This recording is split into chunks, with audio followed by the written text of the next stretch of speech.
But tonight, the story that's now breaking. For months, indeed years, we've asked what is going to happen to the cases against Lalit Modi. Well, finally, the government has woken up. A three-member Enforcement Directorate team is in Singapore to investigate the multi-crore rupee facilitation fee, allegedly involving former IPL chief Lalit Modi when he was in charge in 2009. Meanwhile, the ED has today recorded a statement of former BCCI chief N. Srinivasan. That statement has been recorded again in the same case, the 2009 case, where allegedly Lalit Modi was responsible for a $80 million facilitation fee amounting to about 425 crore rupees. Allegedly, this money was laundered while allotting media broadcasting rights of the IPL in 2009. The companies involved were the World Sports Group and Multi-Screen Media. The ED's allegation is that Lalit Modi received kickbacks worth 125 crores from the deal. Sources have told India Today that Srinivasan, in his statement, has said that Mr. Modi received a clear kickback of at least 3.5 crores. According to the Enforcement Directorate, the kickback is direct proof against Lalit Modi. Srinivasan, in his statement, says the contract was given without a tender and that Mr. Modi misinformed the BCCI about the media rights. Srinivasan claims that Lalit Modi was not authorized to sign any media rights and he clearly favored the World Sports Group. Till now, 4 statements recorded in the case. The list also includes former IPL CEO Sundaraman, who's still with the IPL, MP Singh from MSM, which broadcasts the Sony network, and Harish Krishna. Okay, let's go to our correspondent Vidya, who's getting us more. Vidya, you and our correspondent Virinder Gunawat have spoken to ED officials. We've been hearing for a long time that the ED wants to act against Lalit Modi. What have they actually got from the interrogation that they've done in Chennai and from their trip to Singapore? Well, they certainly have a lot of information. They're quite confident that they will be able to build up a watertight case against Lalit Modi. They will be, they're actually hoping that it's not just this particular case in ED, but also the Chennai, the case that has been registered by N. Srinivasan, that's also made into a watertight case. Only then will their case also hold up. In fact, what they have been saying is that, they have got all the proof. The statements are in just about every evidence that was needed for the transactions that had taken place. That's but why have they woken up today? Certainly hope. Vidya, why have they woken up today? Did it take all that has happened in the last 15 days for the ED to wake up? This is a case of 2009-10. Is the ED been told by the Finance Ministry finally to go for Lalit Modi? Because it appears that for the last 4 or 5 years, they could have done exactly what they are doing today. Well, they did do, according to the ED officials, they were working on it. They had found some of the basic things that they really needed to find out for the last so many years. But certainly, as you were pointing out, it's been a 2009 case. We are right now in 2015, and all these years to just record 5 statements and the number of evidence that they probably are still not shown it to the public, but they have it probably. These things are certainly does not really take as many long number of years as they are talking about. But according to the ED officials, they are doing their best. They have been working on it since long time. It's not really a new evidence for them right away. Okay, that's the question. Is this really new evidence that the ED has found, or are they simply trying to create the impression that they are finally going after Lalit Modi? That's the question that really will have to be asked depending on what information the ED finally provides. Their team, we are told, is still in Singapore. One more day they will spend there. A letter rogatory likely to be issued next week. Vidya joining us there from Mumbai. Meanwhile, Suresh Raina, one of the 3 international players mentioned in Lalit Modi's leaked mail to the ICC, has rubbished claims that he was bribed by a Mumbai-based businessman. Raina added that he has played the game with utmost integrity, has denied any wrongdoing. He has claimed in a statement that he is mulling action against Lalit Modi. Remember, Lalit Modi had written to the ICC in 2013 that 3 international players, 2 of them from India and all 3 from Chennai Super Kings IPL franchise, were given gifts in kind and cash by a businessman. The BCCI has given a clean chit to the players. Okay, let's then turn to our other focus tonight. And it is the big focus today.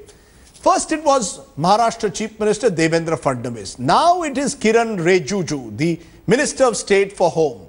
Both of them have been accused of delaying flights of Air India in the last week. Mr. Fadnavis says that no such delay took place. Despite that, the Civil Aviation Minister has been forced to step in today, tender a public apology for both these cases. As I said, Devendra Fadnavis is rubbishing the charge, but the question is it not the first time that our high and mighty have tried to misuse their VVIP privileges when it comes to Air India? Union Minister Kiren Rijiju was the reason why an Air India plane took off 52 minutes after its scheduled departure time on 24 June. While the national carrier stood still for Kiren Rijiju and Jammu and Kashmir Deputy Chief Minister Nirmal Singh, the airline closed its gates for 3 passengers. The Minister of State for Home Affairs, Mr. Kiren Rijiju, has been blaming it all on Air India. Meanwhile, the Deputy CM Nirmal Singh has run to his rescue, citing the rule book and justifying the delay, saying that it was in the rules to accommodate those who enjoyed Z+ security. As Netas held up the Delhi-bound flight, the minister in question took to Facebook to post his clarification, claiming that the flight in fact was preponed. We never believe in this VIP culture, and least of anybody should cause or face inconvenience because of me. The Prime Minister's office sought a report on the incident. You see, the real version is yet to come. That's why I said the truth of it we have to get at. We have to listen to all concerned. If it comes to offloading a passenger, it's not done. Even as the high-flying VVIPs filed a complaint against the Air India pilot. The junior minister at the Home Ministry isn't the only one who's hit turbulence. Maharashtra Chief Minister Devendra Fadnavis's entourage allegedly delayed a plane to New York. An Air India communication states that a flight from Mumbai to US was held for an hour because of CM Devendra Fadnavis's personal secretary Praveen Pardeshi. When the CM was informed about this situation, he said that he'll not leave without his entire team. The question to ask here is why a common man should tolerate the VVIP culture and high-headedness of a politician. As the politicians fly into controversy, the bigger question is, are Aam Aadmi passengers and airline schedules less important than the flying Maharajas? With Kamaljeet Sandhu and Mausami Singh in Delhi and Mustafa Sheikh in Mumbai, Bureau Report, India Today.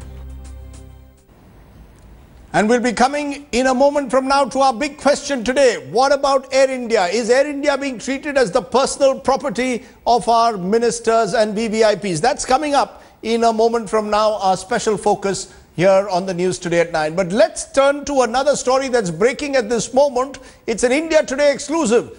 The Arvind Kejriwal government has now brought about a massive hike in its publicity budget. The amount allotted for its publicity drive is now at a mind-boggling 526 crores, which is 21 times higher than last year.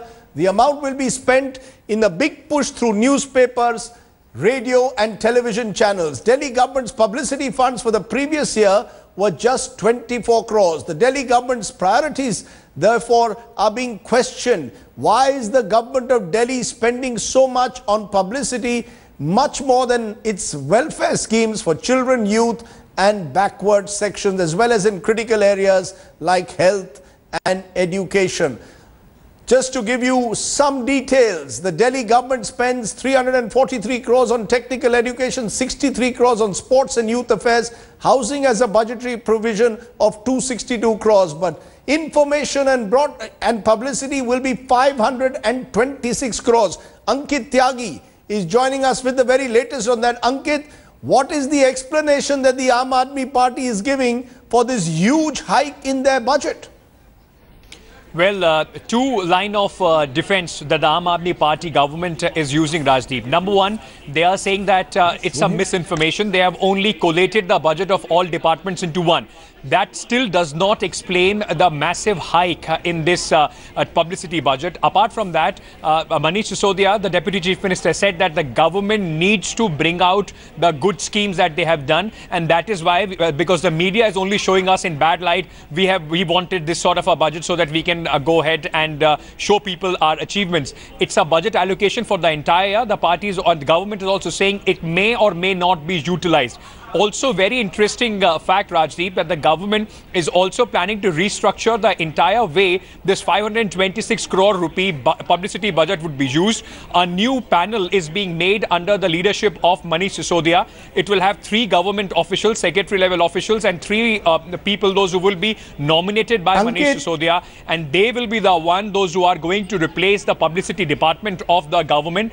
They will decide on the content of these ads, where these ads are to be given, and everything related to the publicity of the government. So they are very clear on how to use this 526 crore rupees for publicity. The opposition, of course, is up in arms against this. Ankit, just very quickly, I'm being told they even want to start their own newspaper, like the Shiv Sena has the Samna. They want to start their own news channel, almost becoming, creating their own media monopoly, at least as far as Delhi is concerned. Is that one of the aims, which is why so much of money is being allotted? Well, that's a very strong buzz that the government wants to come out with their own communication department that will include a channel and a newspaper. So far, officially, the government has denied that. But in the political circles, it's a very strong buzz that the government wants to come up with a Delhi channel. Government wants to, the Kejriwal government possibly wants to come up with a news channel and a newspaper.